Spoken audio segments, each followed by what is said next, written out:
Yes.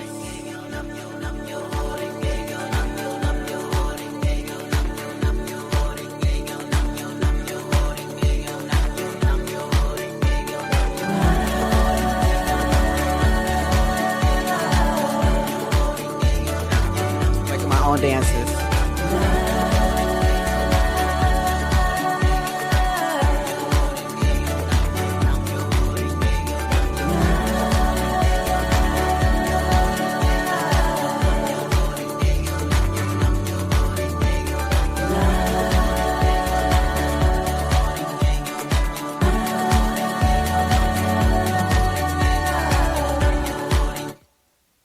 All right, welcome back to Now No Opportunity Wasted. I am your host, Angelica Ross, and there's so much going on in the world.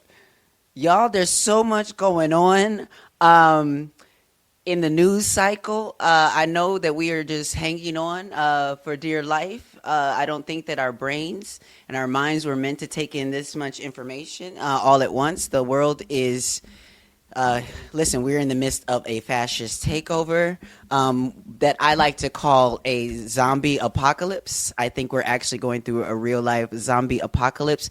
And you got to find your people. You got to find your folks that are not going to sell you out for warmth and for comfort, who realize that it's none of us are free until all of us are free. I think that folks are just now starting to get that, as we have seen just Trump causing chaos all across the country. And you know, I'll tap into a little bit of that a little bit later. I'm going to be in full transparency with you right now. I got a little bit of a headache right now because I just landed a couple of hours ago. I just landed a few hours ago in Atlanta, Hartsfield-Jackson International Airport. I just got back from Canada. I went from Virginia, helping to raise money for a good cause for the Virginia's National Anti-Violence Project. Shout out to them. And then I went straight from there the next day to Canada for their first. They had Pride for the first time after a 7-year hiatus, and they had a trans march. And so although I wasn't able to actually make the march, we created a special meet and greet for especially, and that's where in this meet and greet, I have to tell you, Abigail Katiti, who is the founder of the organization that brought me in, Rarika, he is from Uganda, black trans man who has created a housing project for black trans folks. And I can't wait to like intercut. Usually, you know, in pre-production, I would already have some clips ready to kind of show you a little bit of the video footage, but I definitely will be doing so in hindsight. But on each of the bedroom doors in the housing projects were pictures of trans icons like Sylvia Rivera, Marsha P. Johnson, Kyler Brodus, Tony McDade, who was a victim of, you know, anti-trans violence during the George Floyd uprising. And so it was so amazing because I got to meet so many black trans women who were actually from refugee camps in Africa. And they were telling me about how dangerous it was and how, you know, some of their sisters are being killed. You know, they talked to me about having to do sex work and wanting other opportunities. And, you know, I'm sitting at that table and my heart is just like wanting to explode. And I'm trying to figure out, okay, how can I help? What can I do? You know, and I had to explain to them that I do not have Scarlett Johansson privilege. I don't have white girl privilege, but I do got black trans girl magic. And I will do my best and I'll figure it out. So I have my flight booked to Zanzibar. It says that I'm having trouble streaming to Instagram, and that's because I never clicked go live. So I'm clicking go live right now on Instagram. Hopefully that works. But the thing is, Instagram, I love y'all and everything, but like, and look, I think that they're not gonna let me go live on Instagram, and I'm sorry y'all, but like Meta just don't be doing me right, so I just don't. You know, Meta, you're going to get it eventually, but you got to really get over to YouTube. So really, if you're not on YouTube, you're not really in the right place anyway. You got to be over at youtube.com/Miss Ross, or head over to angelicaross.substack.com. But as I was saying, I got to meet these black trans women. I'm going to figure it out. I bought my ticket. I didn't buy my ticket. Adebayo got my ticket. Because we're going to be doing some work together. And we're going to be going to Zanzibar and traveling across the continent to meet with some folks and do some work. We're going to do it safely. We're going to look at how we can do some housing projects and do some different things. So I, Miss Ross, Angelica Ross, will be in Africa celebrating my birthday from November to December. So...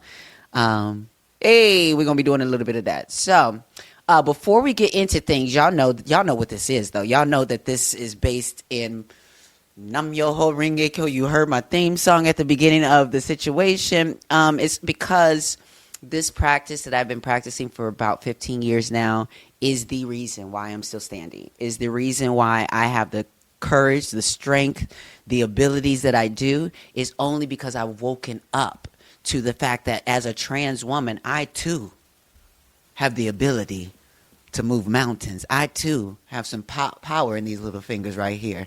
And when I bring them together and do some chanting, I can make some things move. So we're going to start things off with a little word from Buddhism Day by Day, August 26th by Daisaku Ikeda. And I always feel like the word is going to be on time. So our word for today says, there is no trace of coercion or concern for appearances in Nichiren's behavior, because we be practicing Nichiren Buddhism. He looked on those who were suffering, those who were bravely fighting alongside him, as if they were himself in the same situation. He prized each and every one of them. He encouraged them and sympathized with them. And we must never forget that the true essence of humanity is found in this. When we observe Nichiren's actions, we deeply are struck by the conviction that this is the way a Buddha must live. So, and I know that there are other examples of people doing this. I know I heard Jesus was like this too, but it seems like a lot of Christians forget that kind of behavior and don't be doing like Jesus do. So I want to remind y'all, of the mentors that came before us to teach us the way. They hung out with all the folks. They focused on folks who were suffering and used their privileges, not just for themselves, but for the good of each other.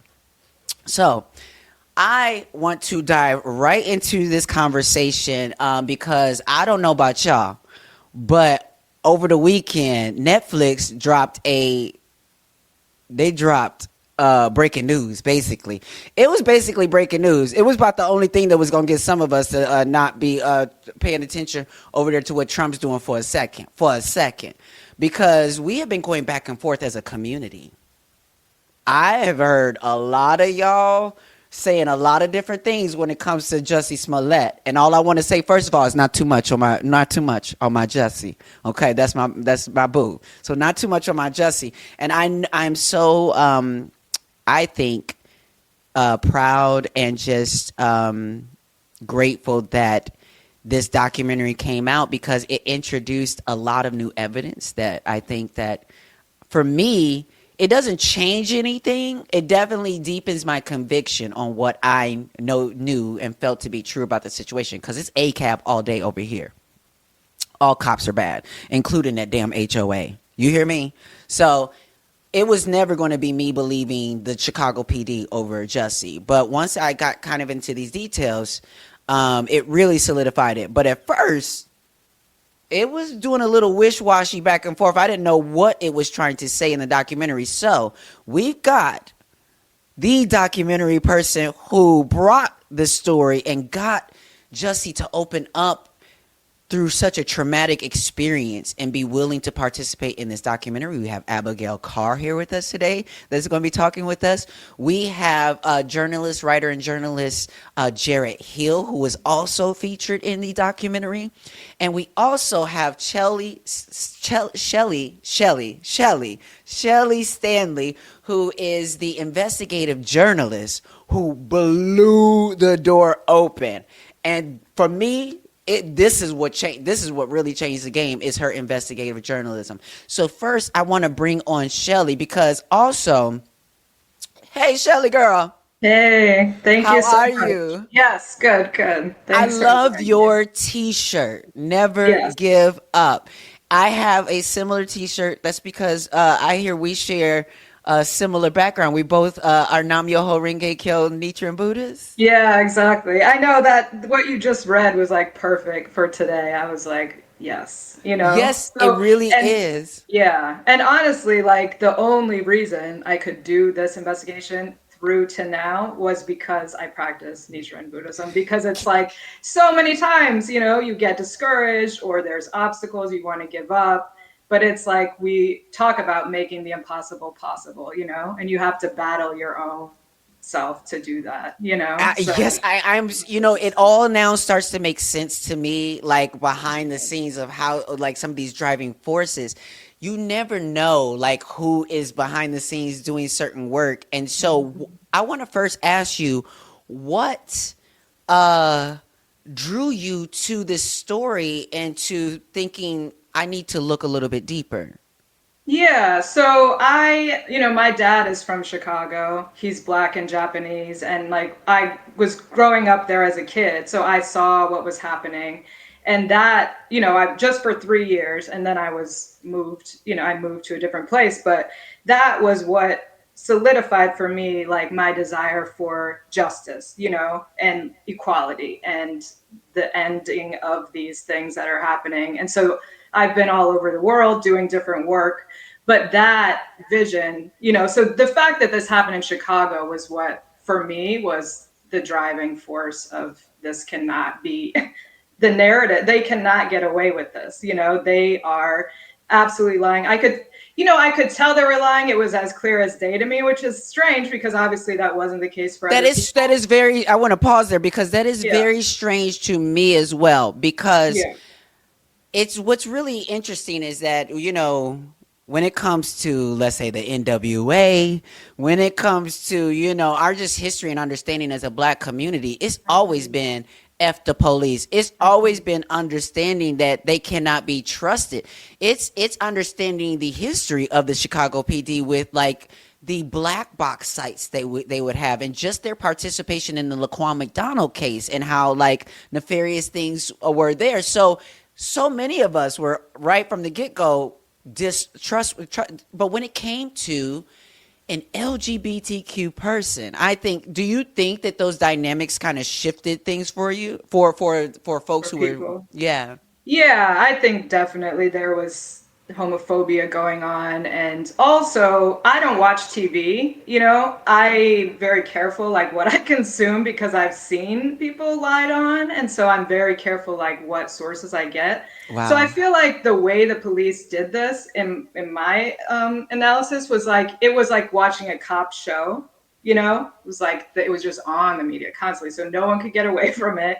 And then they come out with this press conference and they walk out like it's a cop show. And it was just like facts. It was like they've solved the case, conclusion. And that was the moment everything changed. This press conference with them, smoke and mirroring everybody and like no And evidence. I think they also affected public opinion. I mean, and I Yeah. think, Yeah. it's so odd because whenever someone has to defend themselves against our system, our criminal justice system, uh, they always try to prevent people from going out into the public to sway public opinion, and Right. it's just so Exactly. interesting to watch the system do it. And I think I saw a remnants of this as well in the Luigi Mangione case, where it seemed like there was such a performance and pomp and circumstance for the thing, knowing that there had been things that weren't on the up and up within the investigation.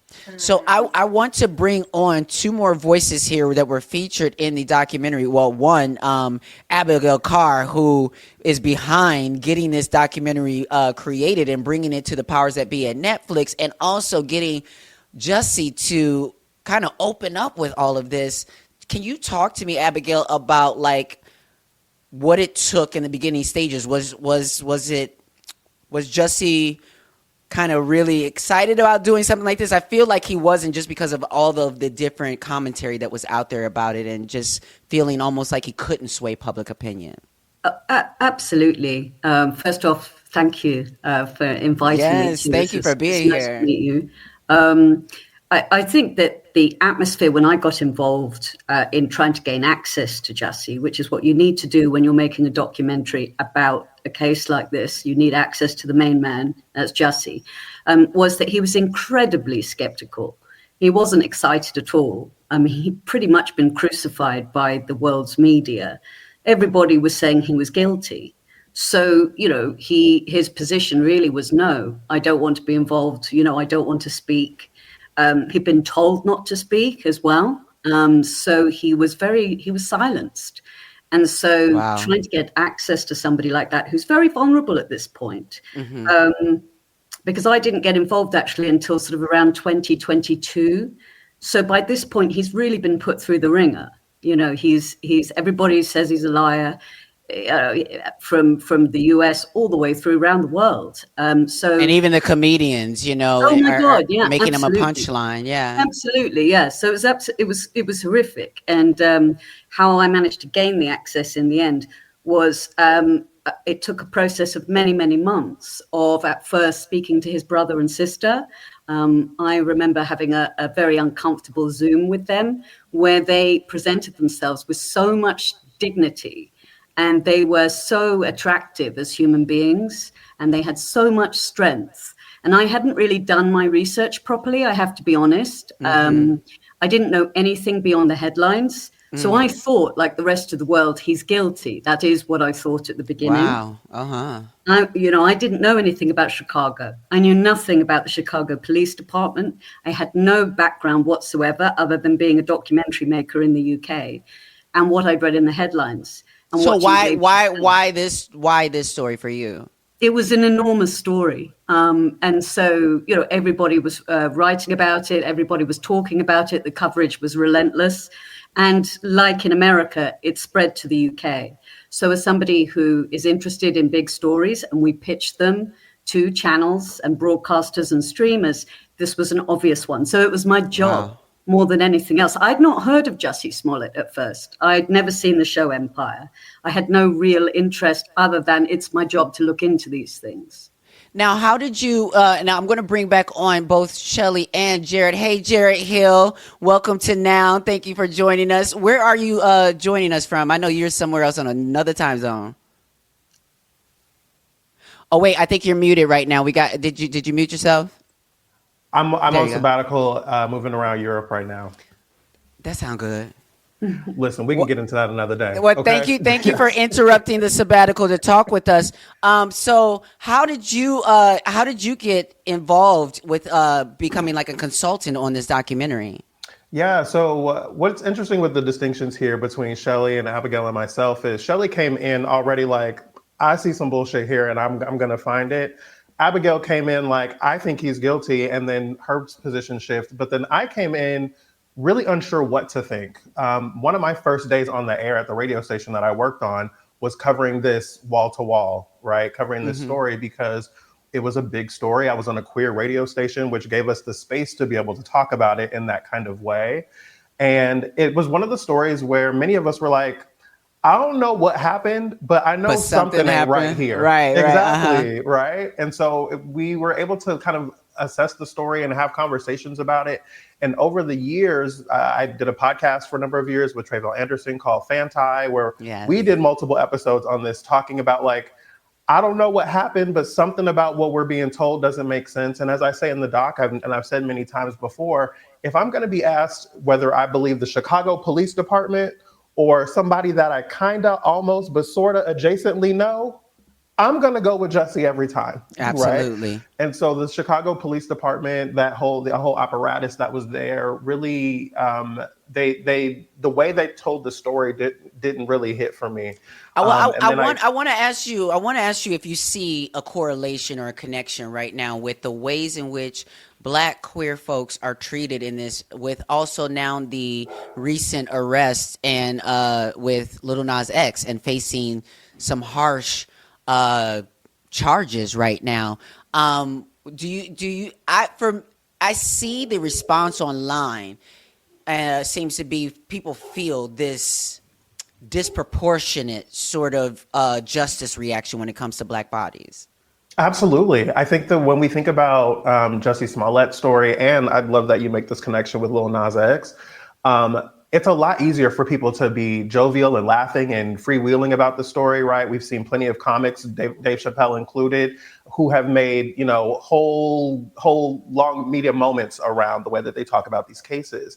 And at the same time, we see, black straight men or black straight folks or cis het folks that get handled in a very different way, right? I feel like community and the media and the population. Baby, when it comes to Chris Brown, I'm seeing reels where people like, oh, it was a past and people do this and people do that. When it comes to Jonathan Majors, oh well, people did. And when it comes to Snoop Dogg, oh well, everybody gets rolled back into the community except for black women and queer folks. Yes, no, absolutely. There's less of an inclination to believe people that when we're queer or trans or women, right? But also there is an inclination to kind of believe whatever is told about these kinds of stories. And so when we look at the Chicago Police Department, as Shelly was talking about, they come out and they give us all this information on what they believe happened, what they are assessing happened, and telling us also that they don't have evidence at the same time, right? They're giving us like conflicting messages, but they give us this full oration on what they believe happened, how they saw it happen, what their motives were, all these different things, and no one's been able to corroborate any of that at the time. And so when we saw that, I want to talk about that. I want to talk about that evidence. Let's get into it. Let's get into the evidence, because that's really what it comes down to. Was where's the evidence? And once I saw, first of all, the thing that got me right away when I was like, oh. When I saw that video jump 10 seconds, I thought this was Mission Impossible or Minority Report, or so. I thought we were in some sort of movie. It was like 10 seconds just jump, and is missing the account of the security guard who was talking about the fact that he saw someone, all these different things. So that was the thing that did it for me. But I want to go down the list. So. What was so funny about that, though, is it says in the police report, the guard with the flashlight they run by a guard with a flashlight, and then the guard with the flashlight is gone. He's never in it. Yes. There's no flashlight in that video. So it's like you know that it was there. Oh, wait. So I didn't know. Was that mentioned in the film that No. So there's a lot of things that were not mentioned in the documentary that we want to bring out. Can you highlight? Yeah, please. Can you highlight? Get rid of some of the remaining confusion, because it's everything they said is smoke and mirrors. There's no evidence for anything they said that's going to stand. It's very easy to debunk every single thing that's still confusing people with the evidence. So, So, I mean, we could just Let's go down the list. So, first of all, let's talk about these Nigerian brothers. The Osundaro brothers. They say the DNA wasn't even on the rope. Right. Now, talk to me a little bit about like this specific aspect, because I think this is important, because there's nothing, as far as what I've been seeing from this documentary, that actually connects them to that scene. Exactly. Exactly. The DNA, so their DNA is not on the rope. There is Jussie's DNA on the rope and some unknown man's DNA. Nobody has ever tested to see who that man is. So that still could be done at any time. So, you know what I mean? There's somebody else's DNA on there that nobody has ever thought to test. The lawyers did not share that DNA evidence at trial. So a lot of people don't understand that a lot of the evidence in the documentary was not shared at trial. People think like, for example, Rebecca Bell didn't testify at the trial. They didn't use Why? How, are we talking about the neighbor? Yes. So there was a neighbor that walked her dog and said that she saw a white man and a white rope. Exactly. Yeah, a rope is hanging out of his pocket, which, is a little bit suspicious and very specific, isn't it? Considering the weapon is a rope. So it's certainly something to pay attention to. Yeah. So, So yeah, just understand the trial was not the best defense, and to put it mildly, they didn't use exculpatory DNA evidence to show that he was telling the truth. They didn't use witnesses, they didn't use videos. So that's a whole nother matter that they didn't get into in the documentary that we've, talked with them about several times. But just for people to understand, he didn't get a strong defense at his trial. So when you see the jury convict him, that's why they didn't know about all the things that just came out in the documentary, except so they knew they about didn't know Anthony. about these. His No, none defense of it. team did not know about that. The defense team didn't use it. They could have used it. So the reason why I'm pausing there for a second is because I think there's always an assumption of people with money having the best defense teams. Yeah. And it just seems like Jussie didn't have the best defense team to like grab at what was actually there to be able to open up that because really again all what their job was beyond a reasonable doubt. Exactly. Yeah. And so I think his experience and how his defense behaved was like a lot of people get that type of defense where you're not getting a strong defense. They're not showing all the evidence. It's not what you would need to show that the jury that you're innocent. He didn't get that. Despite how much money he may have paid, he got the defense of someone who got no defense, basically, in my opinion. So we're starting off with the fact that there is no DNA. Their DNA is not on the rope. But also that the Chicago PD chief spokesperson publicly said that the brothers made a deal with the Chicago police, even though they were trying to make it seem like they did not. Why is that so significant, this part? Because I think that people don't understand how malleable people become when the PD or any other folks have you in a situation.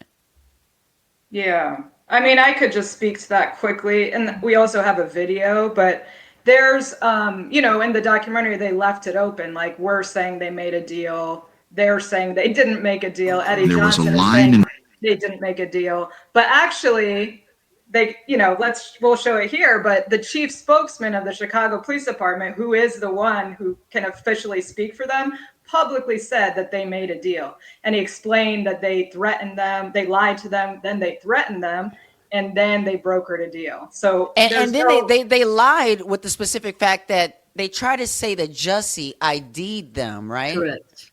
Well, and there was a little bit of a gray area in them saying that because he said he thought the people on the video were the attackers. So this is an important piece that I think is a little bit murky for people, because Jussie has shown the video of two dark figures. And when I say dark, I mean like they're wearing black, they have on hoods, they have on masks that are all black, right? They're shadowy. We can't really see their faces until the one video where we can see the top of one man's face.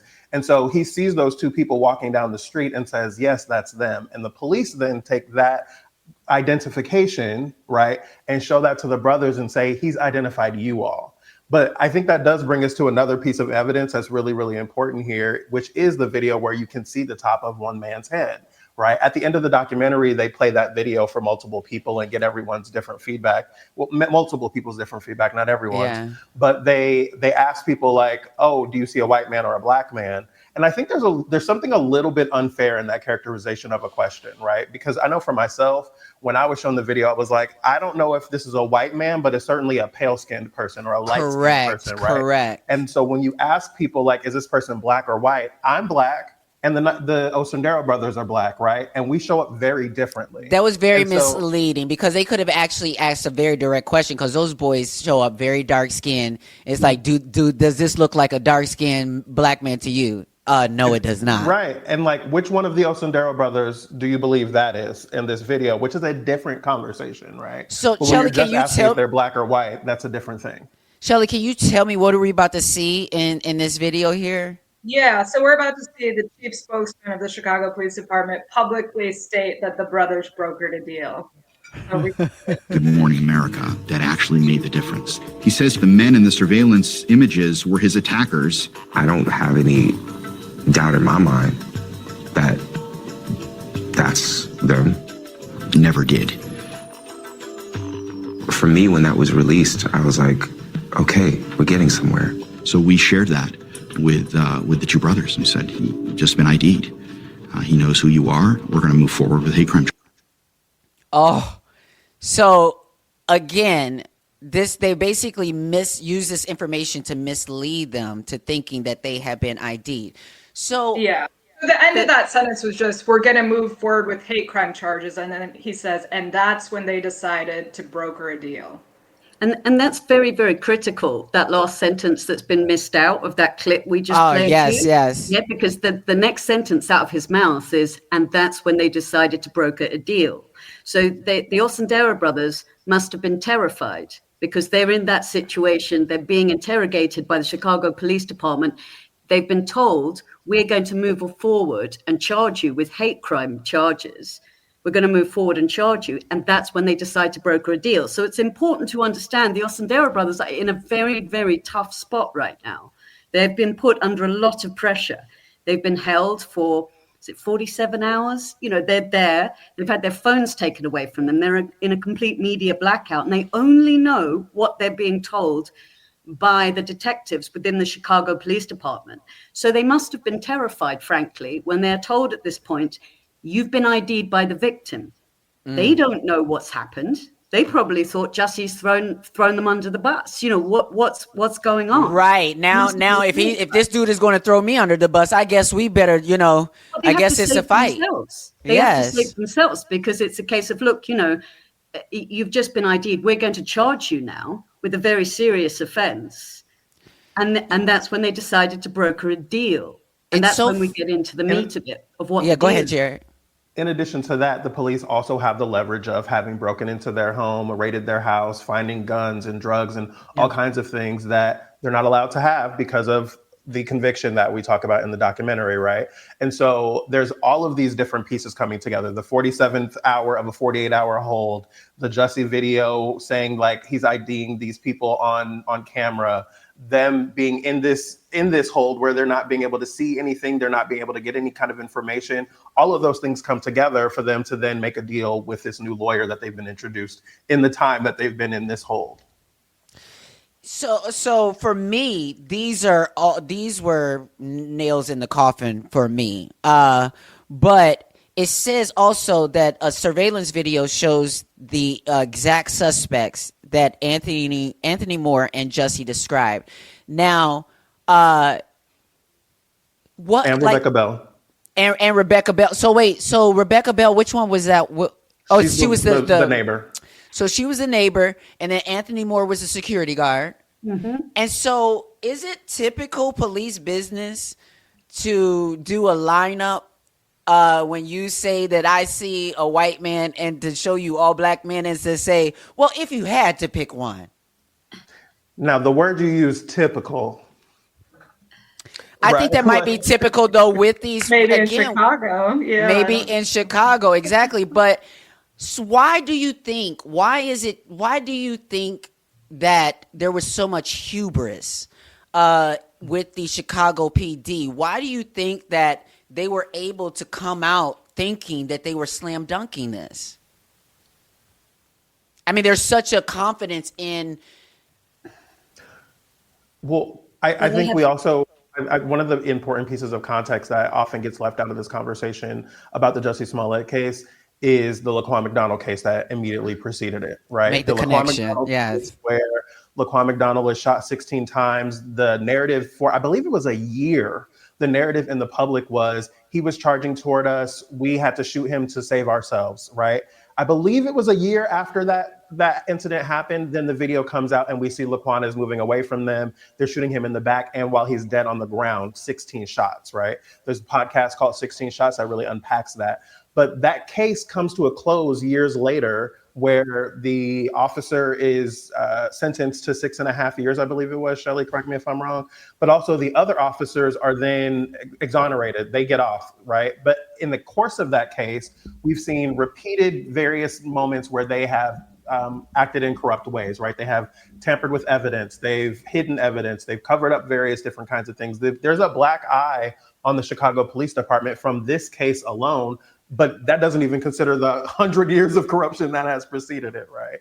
And so as we see this moment happening, the Chicago Police Department is trying to, one, clean up their image, but also they're also using their same old tools that they've been using, and even the same old detectives and officers who were part of that case That are a is part the of this. other thing. So there were detectives and officers who had a history of nefariousness, correct? That's Shelly's good Exactly. And work. That's Shelly's detective work, yes. Yeah, Okay. so I can just list off some of the things because they just put a few in the documentary. So homophobic slurs, racist hate speech, violently trying to force an innocent man to confess to a crime he didn't commit, shooting an innocent man and then trying to frame him, kicking an innocent man for several minutes, causing him severe spinal injuries, then trying to frame him, domestic incidents, DUIs, criminal sexual assault, false arrests, and sale and possession of drugs, and sued for the cover-up of Laquan McDonald's murder. One of the detectives on this case was sued for trying to cover up Laquan McDonald's murder. His name is Richard Hagan. He was the officer sitting at the Burger King console when the video disappeared, and the Burger King supervisor said that he believes they erased it. That officer was then sued, the city paid out, and then they assigned him to Jussie's case. And he's the officer who is a tech guy for CPD, looking into the videos, finding videos or not finding videos. So a huge story in itself that wasn't in the documentary.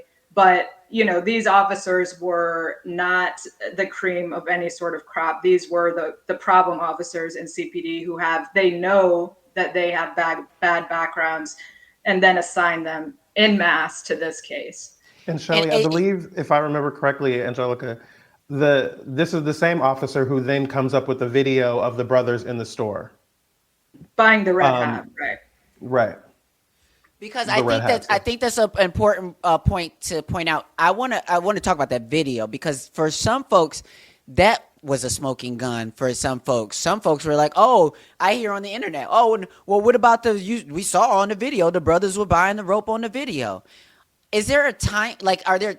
I don't know. Were there timestamps with this? Like, were there not timestamps on the video? Yeah, there weren't timestamps on the video. And also, again, it's like Jared just said, that's Richard Hagan's work, the video. And then we also have to be very clear that nobody reported that there was a red hat at the scene. That was a social media rumor that took on a life of its own. Jussie specifically gave a very specific description. No red hat was mentioned. Both witnesses gave very specific descriptions. No red hat. So in CPD's own reports, no red hat. And Jussie tried to clear it up several times. Like you can see in CPD's reports, he's telling them, I never said anything about a red hat. They're writing this in the report. He said it on the Good Morning America interview. I never said they were wearing red hats. So CPD, instead of looking at their own reports and thinking about this, what is this evidence, they instead put forth evidence of two black men buying red hats and say that that's some sort of smoking gun. When really it's, to me, their incompetent planting of evidence. You know, they bungled the planting of evidence and put in evidence that nobody even said was in this case in the first place. So the brothers buying a gun buying a red hat means nothing for this case. It should have been debunked at trial, and the public just has to realize it means nothing. It's not evidence. They're being manipulated. The public needs to realize that they've been manipulated, and we're being manipulated with this whole story and thinking that they were being manipulated by Jussie.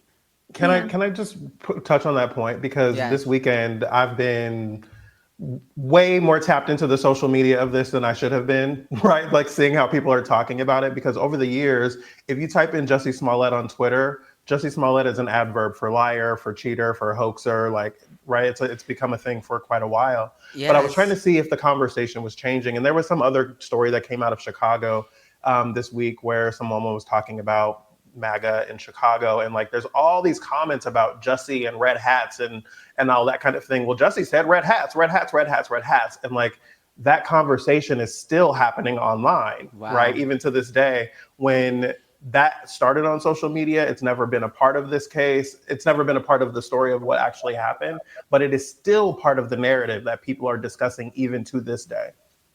That is, and to me also, I was unclear about which cop, or I saw in the documentary they said that a cop was either drunk or was something and was like admitting to lying in the case. What can you explain that a little bit more? Because I was really confused about that part. Yeah. Does anyone? I mean, that was Eddie Johnson, the superintendent of police. So he was. That wasn't the man, the black man that was on the. That's exactly him. Yeah. That's a reasonable response, a reasonable reaction, Angelica. Yes. Not that he was on the documentary talking all that mess.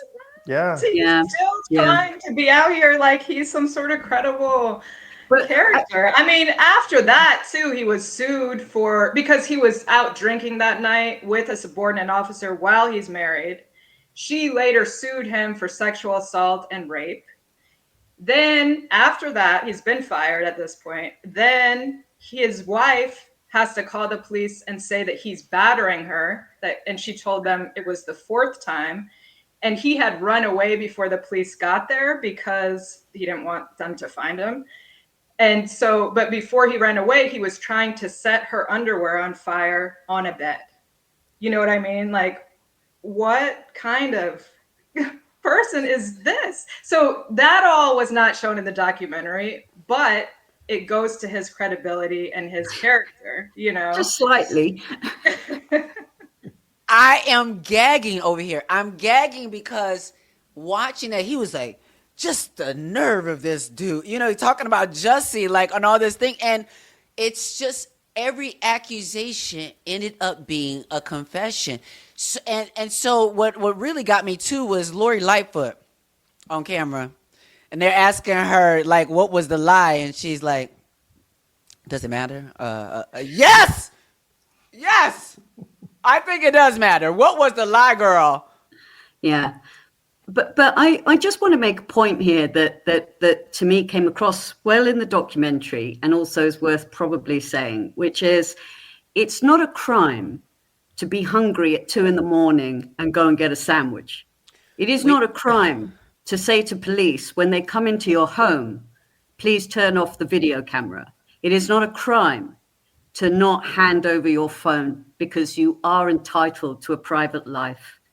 And these are all things that Eddie Johnson and the Chicago Police Department plant very early on. Yeah. Doubt. They deliberately sow doubt. And to all you homos out there doubting, I don't know, a lot of y'all then went out in below zero weather, not for some food, but some other things. So Okay, I don't want to, okay. I don't want to hear it. I need you to mind your business. Listen, I don't want to hear it because I know y'all going out in the freezing cold to snuggle up to something. So don't talk about Jussie going for some Subway, because I know that back in the day too, I'm from Chicago, and I know that stuff shuts down. You really don't want to be outside. But when you need what you need, people do go. You're in Chicago. You're used to that kind of weather. People be moving around in that kind of weather, so it's not unheard of that they would go out. It's irrelevant. Oh, sorry. Go ahead. No, I Abigail. was going to say, there's a reason why Subway's open 24 hours. There's a reason why there were 4 other people there. Jussie, you should start from the point that you are innocent until proven guilty. It is the Chicago Police Department's job to prove guilt beyond reasonable doubt in a court of law. And all they've got is doubt. And all they've got is murk. But actually, in the end, if they had any evidence, they would have shown you the evidence. Right. They had no evidence whatsoever to tie the Osendero brothers to the crime. Whereas on the other side, what Shelly uncovered from their own records was surveillance footage, eyewitnesses, and forensic evidence that shows that there was a white man at the scene, or at least a pale-skinned man at the scene, corroborating entirely what Jussie Smollett claimed happened to him that night. So we are not looking at 2 conflicting narratives that should be given equal weight. Yeah. We're looking at one narrative that has all the evidence. Well, that's the bone I have to pick with this situation. I'm going to say That's the bone I got to pick. I don't know if that was on you, Abigail girl. I don't know who this was on, but I felt like I was watching a suspense.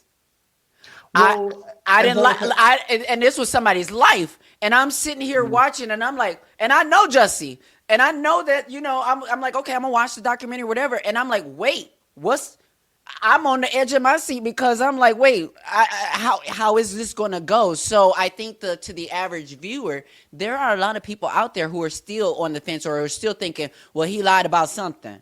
Yeah. well, I think. Sorry, Jared. Go ahead, Jared. Well, I think in this case is Abigail and I have had conversations around the way that the documentary presents false balance. I think we think about false balance a lot in the United States when we think about the coverage of Donald Trump quite a bit, actually, right? As a person who's been in media and journalism in the United States for quite a while, we see on cable news and in various other places where we're on talking about something that Donald Trump has done, whether we're talking first administration, first election, second administration, right? And there's always some other person on the other side who is giving the other perspective as if it is a valid, equal kind of footing of a conversation, right? If we're talking about white supremacy, there's someone else coming on, well, it's not racist. If we're talking about the way that it's gonna harm communities, it's like, oh, well, no, it's not, right? As if like facts and data don't support what the person is saying, as if we don't know the way that these kinds of things tend to harm communities. And so we'll have another person that comes on and says, nuh-uh, essentially, as Eddie Johnson does in the documentary, right? Eddie Johnson comes on after Shelly and Abigail lay out all of this evidence that was included in the documentary. And he's like, oh, I hate when people come in with these silly conspiracy theories or these other perspectives. And it's like, that is not a rebuttal, right? Like I spent 6 years in speech and debate. I can tell you that is not a rebuttal, right? And so it is a frustrating thing to continue to see in the documentary. They do what we would call in reality television, like a roller coaster of doubt, right? They make you believe something is absolutely true. And then they knock it down with something where like, oh, well, then that other thing has to be true. And then they bring it back and they bring it back and forth. And that roller coaster keeps you going. And, you know, the director of the film has said that he wanted people to be left unsure, which feels irresponsible to me. It feels very irresponsible to me. Yeah. But Yeah, I think and that Abigail shows a had- prioritization of entertainment over facts, you know. Exactly. And that was not in any way Abigail's doing. None of us had any sort of editorial control. So that was taken away early on. Of course. So the director made that decision and publicly stated, you know, what Jarrett just said, that he wanted to leave people unsure. So there's evidence for every point that the public's still confused about that they left out. So there was no need to leave people unsure. Like the tracking of the brothers, they don't have that like they're saying they do. They absolutely did not track them home.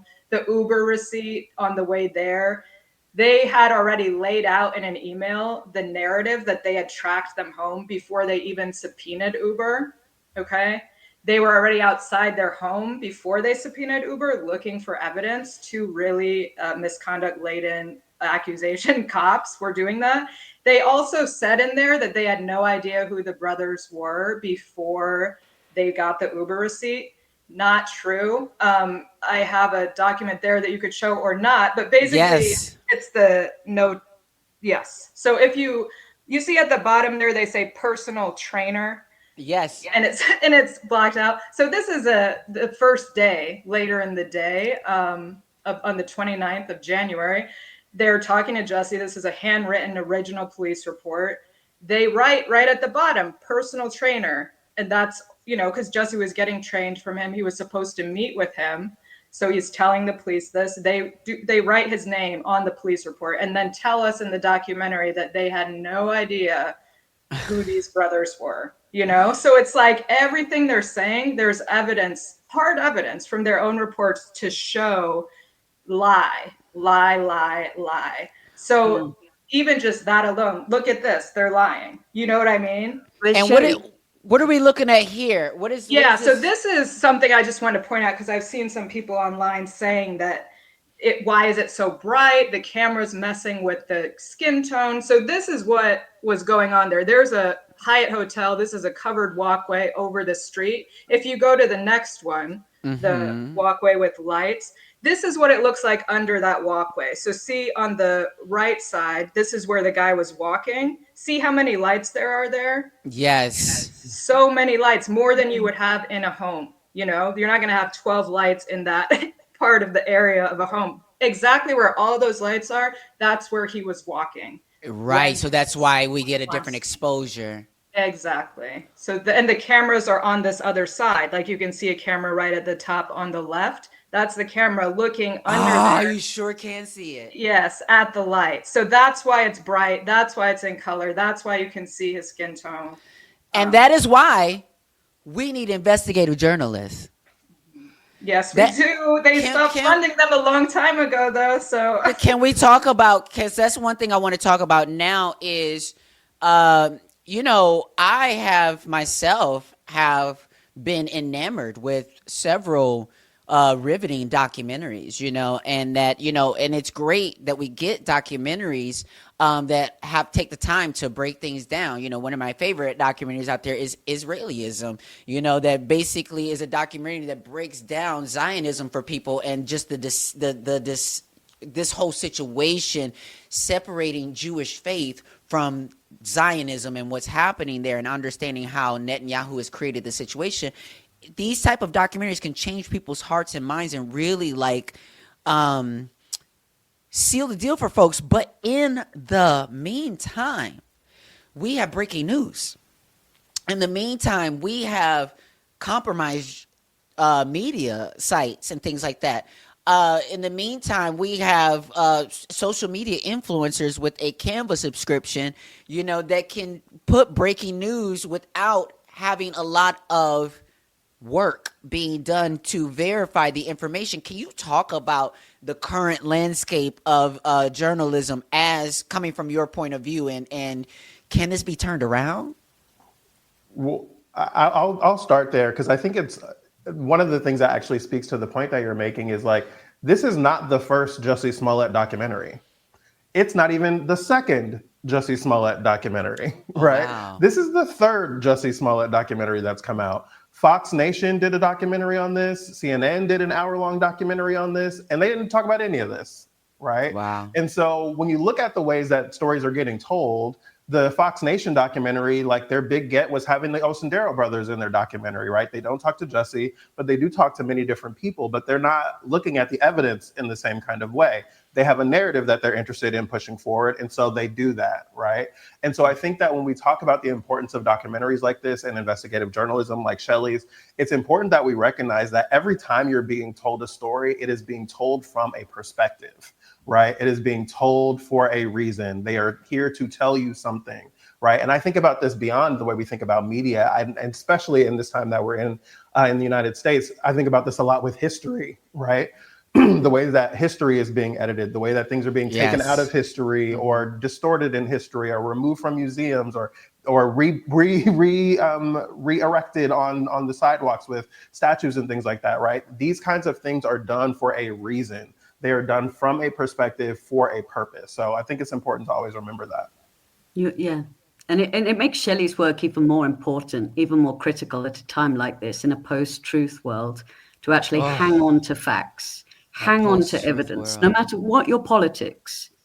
Hang on to facts, because in this particular case, there is evidence, a lot of evidence. So that's the thing that sees us through. We don't need to make a film that sows doubt. We can actually answer the question posed in the documentary because we have surveillance footage, because we have Anthony Moore, one of the most credible eyewitnesses you can have. He's a security guard. He monitors things for a living. And there's a thing about Anthony Moore that I did want to say. I think he's a very brave man, Anthony Moore, because he is threatened and pressured to change his story. And he maintains that he saw a white man. And I think it's also important to say when Anthony Moore leaves the building that night, he turns to his left with his flashlight and he shines the light directly in the face of one of the attackers.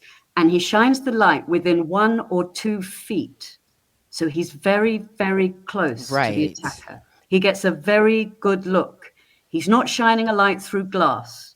He's very clear about what he's seeing. Well, the fact that you're saying all of this points to the fact that Black people, no matter what title you may hold or be given, when it comes to the system, your authority is in question. Because I think about Bree Newsom, who took down the Confederate flag, and a white man in a construction vest is standing around and is literally being assumed to be the authority and the person who knows what's what and is controlling things. So she was able to do as much as she was, because at first people thought it was like an official situation happening. You are hired into these positions. Again, we're supposed to trust Chicago PD, and again, all these are around security and these things, but you're hired into a position to do this job and surveil and be security, and obviously you're supposed to have the qualifications to do that job. So then when you go to that person to interview, because that's the person you want to go to, because not the random person, but the person who's been trained in this situation to look for X, Y, and Z, and now you're saying, are you sure? Yeah, and I can quote you from a police email that I have gotten through FOIA. So this is Edward Wanicki, who was also fired after this case for misconduct. He says in here, we tracked down, he's sending it to all of the police officers and the high ups, on February 1st. This attack happened on January 29th. The morning after they interview Anthony Moore, he says, we tracked down a Sheraton security guard who is an eyewitness immediately after the attack. For most of you that saw the video, he is the guy with the flashlight. Statement attached for your review. Keep in mind when reading this that he is a near minimum wage hotel security guard on midnights who by happenstance walked past two guys running in the opposite direction in a dark, relatively unlit area at 2 at night. No offense to security guards everywhere. Respect. My first part-time job as a young PO was as a security guard at a hotel on midnights. It sucked. I lasted there about a month. I did get a date from the hot front desk manager though, so it wasn't a total loss. So this is how they wrote about him internally. After this guard comes forward, they're asking for witnesses. They're asking for the public, come forward. The guy comes forward, and that's how they write about him internally immediately after he gives his statement. So yeah, I mean, that's just as bad as it could be, from what you're saying. Like, this guy is yeah. Jared, So, you wanted to add something? Well, so two things here. One, I want to reiterate, this is not the first Jussie documentary, and it's not the second, but neither one of those documentaries talk to Rebecca Bell or Anthony Moore. Wow. Right? The witnesses who are in the police filings as witnesses. But additionally, Shelly can speak about this better than I can, but like right after this happens, right after the attack happens, the police are on their police blogs talking about this case. Shelly, can you talk a little bit about the ways in which they were kind of already forming the narrative about what they believed in the 1, 2, 3, 4 days following the attack? You're on mute again, Shelly. You're muted, Shelly. We can't hear you. Oh, okay. Well, I know that it seems like she's trying to get it, but like in the police blogs, they are talking about Jussie and this case. Yeah. They're using homophobic language. Go ahead, Shelly, I'll let you go. Yeah, sorry about that. I thought I was unmuted. So basically, I have this database of evidence. And so I'm just trying to pull it up. So basically there was this blog in Chicago called Second City Cop. And it's like anonymous police officers writing crazy things. And they say, that it was really a must read for local journalists and decision makers in Chicago. So they were basically writing about this case very early on. And they were saying things like putting up a picture of a Loch Ness monster and saying, this attack did not happen. Look, this is the suspect that we found. They were making fun of him and saying that this was a grinder date gone bad. Yeah. They said unfucking believable. I mean, they're really flagrant. They're really clear about this. There are elements within Chicago Police Department that from the beginning think the whole thing's a joke, think he's making it up. It's a grinder date gone bad, and taking, just the whole thing. They don't believe him from the beginning, from the get-go. And it's funny to me because I feel like a lot of the jokes that were later made, or the Yeah. repeating of the jokes, were coming from this. So this is Yeah. like one thing that they wrote. Like, let me look at the date here. It is on the. Sorry, I can't really see for Poor some reason. It's on Jussie. the Y'all 31st. owe Jussie an apology. Yes, on the 31st, the anonymous police officers in Chicago are writing. So on the second coldest night of the year, a Hollywood actor bundled up against negative 20 degrees wind chill. Hollywood actor. They use that as a pejorative, but go ahead. Yes. Yes, was They recognized do. by two fans in the dead of 2 in the morning on Lower Water Street in a known hangout for the seedy underbelly of MAGA supporters who happened to be carrying a canister of bleach and a piece of string just in case they ran across a black gay Hollywood actor wrapped up against the elements in a place known more for homelessness than for the star being seen in public. Like, a lot of those little pieces in there were later the jokes of But the I mean, society, obviously the subway was close. Yeah, it's Yeah. just like a Across walk the road. around the And I block. think Yeah, I think but it's also important. just like why would they know he was? Why would MAGA watch Empire? Why would the MAGA people be over there? Why was he out in that weather? Like all those jokes were Well, coming directly from. I think there's something to also point out here for folks who don't understand. Like, coming from Chicago, stuff does happen in Chicago, but when a show like Empire comes to Chicago, you know that show is filming in Chicago. Like, it becomes a city thing, and it becomes a piece of pride. You see the trucks and all of it, because it takes over the city at certain times, especially downtown where they're filming in different places. So it's not unheard of that people would know something's going on, especially when they're staying in the area to film. The important piece of that, Shelly said that was January 31st. I will remind you, this attack happens on January 29th, right? So this is 2 days after the event happens. Though this is how they're talking about it, right? They're already forming a narrative that this did not really Right. happen, that they're not going to find this person, that it's a grinder day, right? This is how the police officers are talking about it. So they're not And interested in the truth. they're not interested in finding what really happened. But this There's sounds plenty of like what moments happens that when a you can see woman that. calls. This sounds like what happens when a woman calls has been assaulted. Like, just meaning like not being believed. This immediate like siding of or blurring the narratives of all these different things. It's like now wonder. I feel so badly for Jussie because this just seemed like a no-win situation in the sense of either way you were going to experience hell in the media. Yeah, exactly. And even, the things people were saying, like, why was he out? That's exactly what they say to women.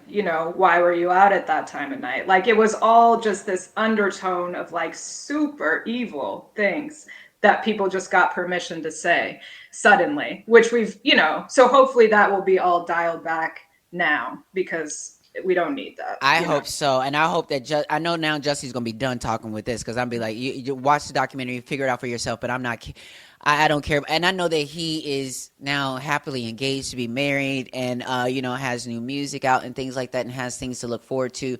I appreciate you all for being in this because just like with allies, when it comes to whether with immigration, with trans folks, with LGBTQ things, we often need folks who have the range to talk about, to bring common sense, to talk facts when we are so burdened at times to be in the defensive all the time, to defend our very need to exist in these spaces. So I really appreciate the way each of your voices came to this project. So thank you for showing up for this.